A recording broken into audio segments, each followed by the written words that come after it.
महादेव के समस्त गणों में से एक है भृंगी। एक महान शिव भक्त के रूप में भृंगी का नाम अमर है। कहते हैं जहां शिव होंगे वहां गणेश, नंदी, श्रृंगी, भृंगी, वीरभद्र का वास स्वयं ही होगा। शिव शिवा के साथ उनके यह गण अवश्य चलते हैं। भृंगी एक महान तपस्वी और परम शिव भक्त थे। वे इतने समर्पित थे कि वे केवल भगवान शिव की ही पूजा करते थे और माता पार्वती को पूरी तरह नजरअंदाज कर देते थे।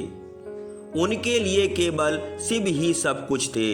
भृंगी की खास बात यह है कि उनके 3 पैर है। शिव विवाह के लिए चली बारात में उनका जिक्र मिलता है। शिव गणों में कई लोग बिना पैरों के थे और किसी के पास कई पैर थे। यह पद तुलसीदास जी ने अरसी भृंगी के लिए ही लिखा है। भृंगी के 3 पैर कैसे हुए, इसके पीछे एक कथा है जो हमें बताती है कि भगवान शिव और माता पार्वती के बीच का प्रेम कितना गहरा है। यह दोनों एक ही है। दरअसल भृंगी की एक अनुचित जिद की वजह से सदाशिव और माता जगदम्बा को अर्धनारीश्वर रूप धारण करना पड़ा था। भृंगी महान शिव भक्त थे। सदाशिव के चरणों में उनकी अत्यधिक प्रीति थी। उन्होंने स्वप्न में भी शिव के अतिरिक्त किसी का ध्यान नहीं किया था। यहाँ तक कि वह जगत जननी मां पार्वती को भी सदाशिव से अलग मानते थे। उनका भाव हमेशा शिव जी के चरणों में रहता था। उनकी बुद्धि यह स्वीकार नहीं करती थी कि शिव और पार्वती में कोई भेद नहीं है। एक बार सदाशिव के परम भक्त असंगी कैलाश पर अपने आराध्य की परिक्रमा करने पहुंचे। सदैव की तरह महादेव के बाईं जंघा पर आदि शक्ति मां जगदम्बा विराजमान थी। महादेव समाधि में थे और जगदम्बा चैतन्य थी। जगदम्बा के नेत्र खुले थे। भृंगी तो आए थे शिवजी की परिक्रमा करने। शिवजी तो ध्यान मगन थे। शिव प्रेम में भृंगी मत वाले हो रहे थे। वह सिर्फ शिवजी की परिक्रमा करना चाहते थे क्योंकि ब्रह्मचार्य उनकी परिभाषा अलग थी। पर क्या करे, पार्वती जी तो शिव जी के वाम अंग में विराजमान थी। भृंगी अपना उतावलापन रोक ना सके। साहस इतना बढ़ गया कि उन्होंने जगदम्बा के अनुरोध कर दिया कि वह शिव जी से अलग होकर बैठे ताकि मैं शिव जी की परिक्रमा कर सकूं। जगदम्बा समझ गईं कि यह तो तपस्वी तो है लेकिन इसे ज्ञान नहीं है। अभी इसका ज्ञान अधूरा है। इसलिए उन्होंने भृंगी की बात को अनसुना कर दिया। भृंगी तो हट में थे, कुछ भी सुनने समझने को तैयार ही नहीं थे। उन्होंने फिर से पार्वती जी से कहा कि आप कुछ देर के लिए हट जाएं, मैं परिक्रमा कर लूंगा। मां पार्वती ने इस पर आपत्ति जताई और कहा कि अनुचित बात मत करो। जगदम्बा महादेव की शक्ति है, भला वह सदाशिव से पृथक होने को कैसे तैयार होती। माता ने भृंगी को कई तरह से समझाया, प्रकृति और पुरुष के संबंधों की व्याख्या की, वेदों का उदाहरण दिया, परंतु भृंगी भी वैसे ही हटी की बुद्धि तो वैसे भी आदि हो जाती है। माता द्वारा दिए गए ज्ञान उपदेश उनके विवेक में नहीं उतरे। उनकी बुद्धि सृष्टि के इस रहस्य को समझने के लिए तैयार ही नहीं हुई। उन्होंने सिर्फ शिव की परिक्रमा करने की ठान रखी थी। माता ने सोचा इस अज्ञानी को कुछ भी समझाने का लाभ नहीं है, इसे अनदेखा ही कर देना चाहिए। माता शिव जी से अलग ना हुई। भृंगी ने भी हट ही पाल रखा। अपने मन की करनी के लिए एक योजना बना ली। भृंगी ने सर्प का रूप धारण किया और शिव जी की परिक्रमा करने लगे। सरकते हुए वह जगदम्बा और महादेव के बीच से निकलने का यत्न करने लगे। उनकी इस धृष्टता का परिणाम यह हुआ कि शिव जी की समाधि भंग हो गई। उन्होंने समझ लिया कि यह मूर्ख देवी जगदम्बा को मेरे वाम अंग पर देखकर विचलित है। वह दोनों में भेद कर रहा और उसे समझाने के लिए आदि नारी का स्वरूप धारण कर लिया।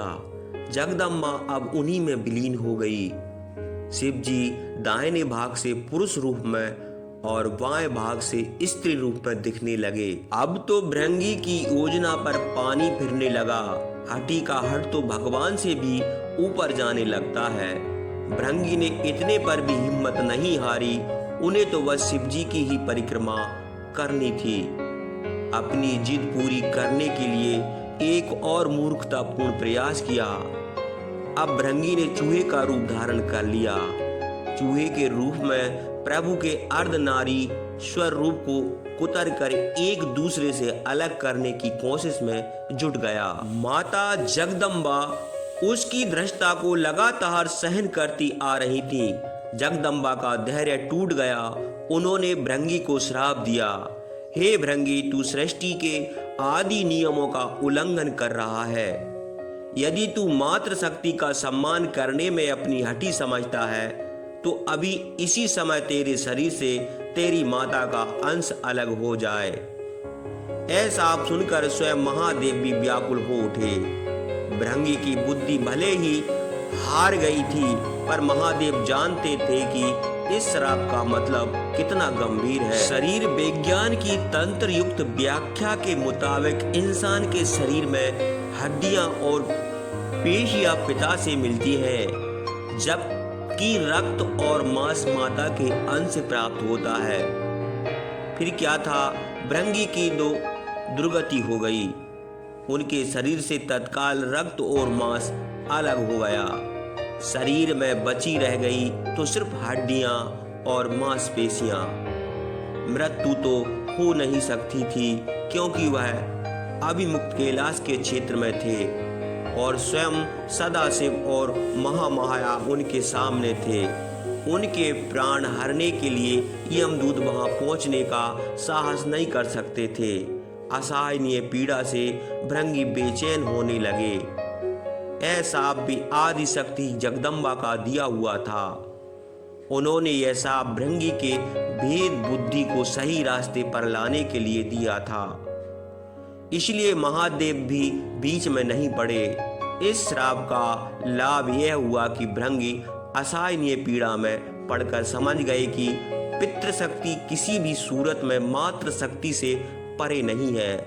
माता और पिता मिलकर ही इस शरीर का निर्माण करते हैं, इसलिए ही दोनों पूज्य है। इसके बाद भृंगी ने असहाय पीड़ा से तड़पते हुए जगदम्बा की प्रार्थना की। माता तो माता होती है। उन्होंने तुरंत उन पर कृपा की और पीड़ा समाप्त कर दी। माता ने अपना श्राप वापस लेने का उपक्रम शुरू किया, लेकिन धन्य थे भक्त भृंगी भी। उन्होंने माता को श्राप वापस लेने से रोका। भृंगी ने कहा, माता, मेरी पीड़ा दूर करके आपने मेरे ऊपर बड़ी कृपा की है, परंतु मुझे इसी स्वरूप में रहने दीजिए। मेरा यह स्वरूप संसार के लिए एक उदाहरण होगा। इस सृष्टि में फिर से कोई मेरी तरह भ्रम का शिकार होकर माता और पिता को एक दूसरे से अलग समझने की भूल ना करेगा। मैंने इतना अपराध किया, फिर भी आपने मेरे ऊपर अनुग्रह किया। अब मैं एक जीवंत उदाहरण बनकर सदैव आपके आसपास ही रहूंगा। भक्त की यह बात सुनकर महादेव और जगदम्बा दोनों पुलकित हो गए।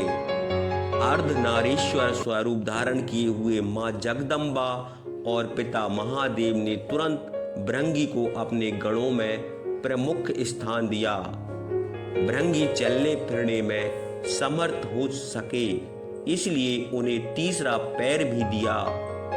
तीसरे पैर से वह अपने भार को संभालकर शिव पार्वती के साथ चलते थे।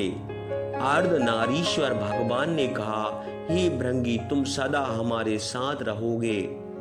तुम्हारी उपस्थिति इस जगत को संदेश देगी कि हर जीव में जितना अंश पुरुष है उतना ही अंश नारी है, और पुरुष में भेद करने वाले की गति तुम्हारे जैसी हो जाती है। पुरुष और स्त्री मिलकर संसार को आगे बढ़ाएं। दोनों बराबर अंश के योगी हैं। यही सिद्ध करने को मैंने अर्धनारीश्वर रूप धरा है। स्त्री पुरुष दोनों का अपना स्थान, अपना अस्तित्व है। इसे नकारने वालों को शिव और शिवा दोनों में से किसी की भी कृपा प्राप्त नहीं होती। यह जीव मृत्यु लोक में सदा शिव शिवा की कृपा के लिए तरसता ही रहेगा। भृंगी को वह पद प्राप्त हुआ जिसे हासिल करने के लिए इंद्र आदि बड़े बड़े देवता भी ललायत रहते हैं। संसार को मैथुन सृष्टि की व्यवस्था शिव जी ने दी थी। इसके लिए उन्होंने सबसे पहले ब्रह्मा को अपना अर्धनारीश्वर स्वरूप दिखाया। उसे देखकर ही ब्रह्मा ने नारी की कल्पना की। नारी और पुरुष के सहयोग से सृष्टि रचना की व्यवस्था दी, अर्थात नर नारी मिलकर सूक्ष्म ब्रह्मा की तरह सृष्टि करता हो जाते हैं। फिर शिव ने जगदम्बा के साथ विवाह करके मनुष्यों में विवाह की व्यवस्था दी। सर्वप्रथम विवाह शिव जगदम्बा का ही हुआ था। मित्रों, यह थी 3 पैर वाले आरसी भृंगी और माता पार्वती के श्राप की रहस्यमयी कथा। यह कहानी हमें सिखाती है कि अधूरी भक्ति चाहे कितनी भी गहरी क्यों ना हो, संपूर्णता के बिना अधूरी ही रहती है। अगर आपको यह कथा ज्ञानवर्धक और रोचक लगी हो तो वीडियो को लाइक करें, चैनल को सब्सक्राइब करें और ऐसी ही और कहानियों के लिए बेल आइकन दबाना ना भूलें। आपकी राय और प्रश्न हमें नीचे कमेंट में ज़रूर बताएं। सनातन धर्म की गहराइयों में साथ चलें। हर कथा में एक नया रहस्य। ओम नमः शिवाय।